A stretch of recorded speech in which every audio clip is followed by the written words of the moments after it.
India's grand moment at BRICS Summit expansion, Cohesion Global South Interests Finepoint PM Modi is all set to attend the 17th BRICS Summit in Brazil's Rio de Janeiro from July 5 to 8. And this year's summit presents a rare moment, an opening that India is poised to seize.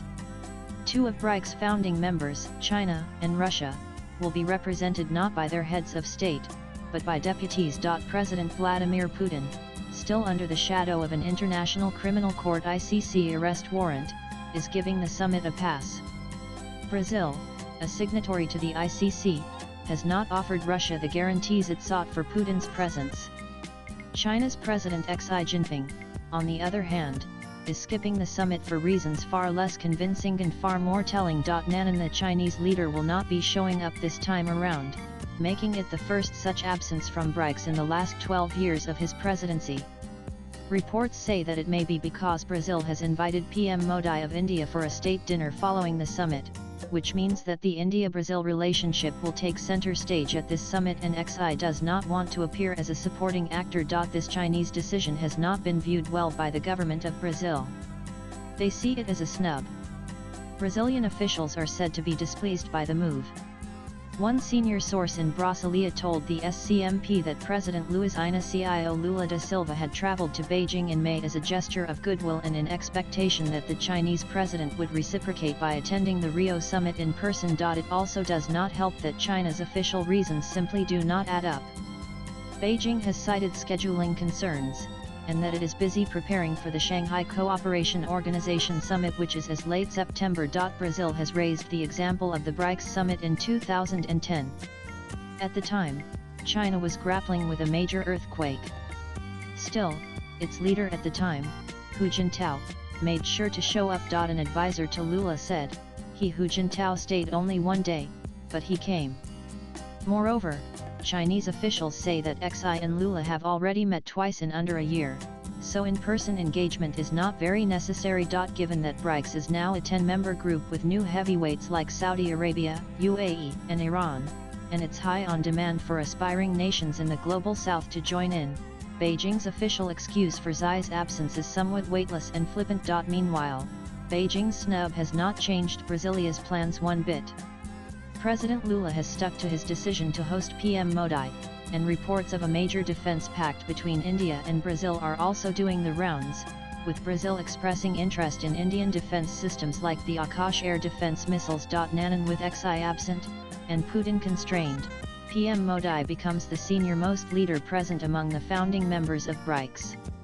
That carries both symbolic and strategic significance. For China, it has been hard to come to terms with India's rising profile in multilateral forums. PM Modi is a key figure across summits from the G7 summit to G20 and BRICS. The evolving context of BRICS makes India's position all the more relevant. Since 2023, the group has expanded to include energy and resource powerhouses like Saudi Arabia, UAE, and Iran. Despite Argentina's withdrawal under President Javier Milei, 13 more countries have joined as BRICS partners, from Indonesia and Nigeria to Cuba and Uzbekistan. BRICS today accounts for 39% of global GDP. Indiana PPP terms, 49.5% of the world's population, 26% of global trade, 44% of global oil production, 38% of natural gas, 78% of coal, and 72% of rare earth mineral reserves. The geopolitical and economic heft is undeniable. What matters now is how effective the group can be and where it leads. BRICS is at a major crossroads with the entry of new members.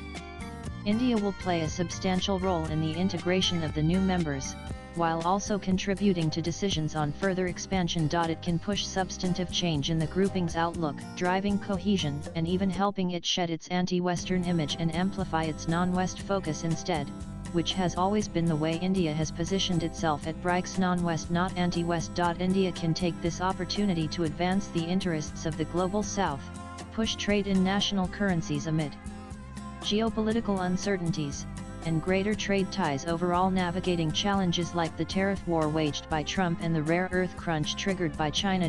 Moreover, India will be ensuring that counter-terrorism forms part of the agenda without double standards. China has long attempted to dominate forums like this, using its leverage to protect Pakistani interests, even at the cost of sincerity in counter-terrorism efforts. But BRICS is not SCO. India's relationships with countries like Brazil, South Africa, UAE, and even Russia act as a counterbalance to Chinese overreach. At the summit, India is pushing for firm language on terrorism, specifically a condemnation of the recent Pahalgam attack. China and Pakistan blocked any such mention at the recent SCO summit.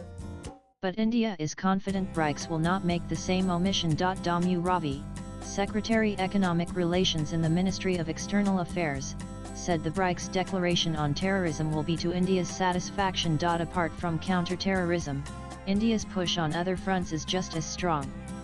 Modi's agenda includes strengthening trade in national currencies, removing export controls among BRICS countries to facilitate smoother intra-group trade, amplifying digital public infrastructure and cooperation in AI and cybersecurity, advancing the interests of the Global South, promoting a model of multi-alignment. India's signature foreign policy ethos against bloc-based politics. Unlike China or Russia, India does not view BRICS as a counterweight to the West.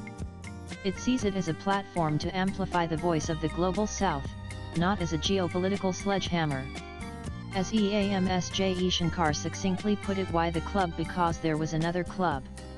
It was called the G7, and you will not let anybody else into that club. So, we go and form our own club. Nanan India's growing stature in BRICS comes not from aggressive ambition, but from strategic consistency.